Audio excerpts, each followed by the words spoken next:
जौनपुर के वीर बहादुर सिंह पूर्वांचल विद्यालय में पंडित दीनदयाल उपाध्याय जन्म शती वर्ष के अवसर पर यूपी के राज्यपाल और कुलपति राम नाईक ने अपने संबोधन में कहा है कि किसी भी देश की प्रगति में शिक्षा पद्धति का एक विशेष योगदान होता है। राज्यपाल ने ताजमहल को धरोहर बताकर उसके महत्व पर प्रकाश डाला है। साथ ही आपको बता दें कि हाल ही में सूबे के मुखिया योगी भी आगरा का दौरा कर ताज के महत्व को बताना नहीं भूले। राज्यपाल ने कुलपति प्रोफेसर राजाराम यादव के पिता दरबारी लाल यादव द्वारा लिखी पुस्तक का विमोचन किया।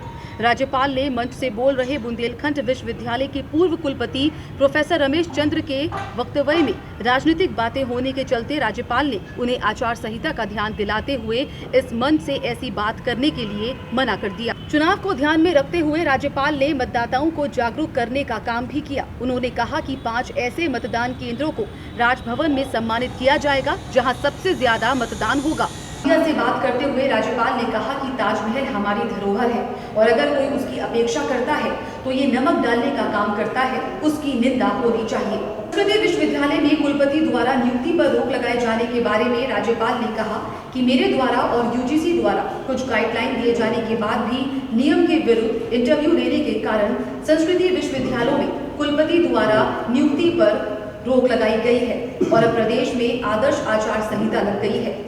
आचार संहिता समाप्त होने के बाद नियुक्त किया जाएगा। जौनपुर से अमित गुप्ता की रिपोर्ट। ऐसा है कि नियुक्ति पर रोक इसलिए लगाया गया कि नियुक्ति के संबंध में जो आदेश जारी किए हैं उसका जिस प्रकार से अनुपालन होना चाहिए उस प्रकार से अनुपालन नहीं हुआ है।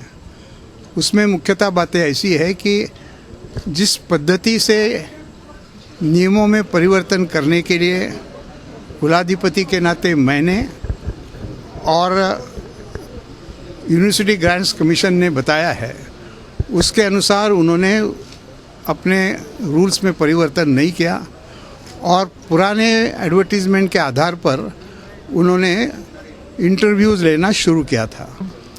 अंतिम 3 महीने होते हैं तो अंतिम 3 महीने में कोई भी नई नियुक्ति करने का अधिकार कुलपति को नहीं होता है। वो कार्य भी अभी आया है। ऐसा है कि कौन खिंचाताई कर रहा है मुझे मालूम नहीं है।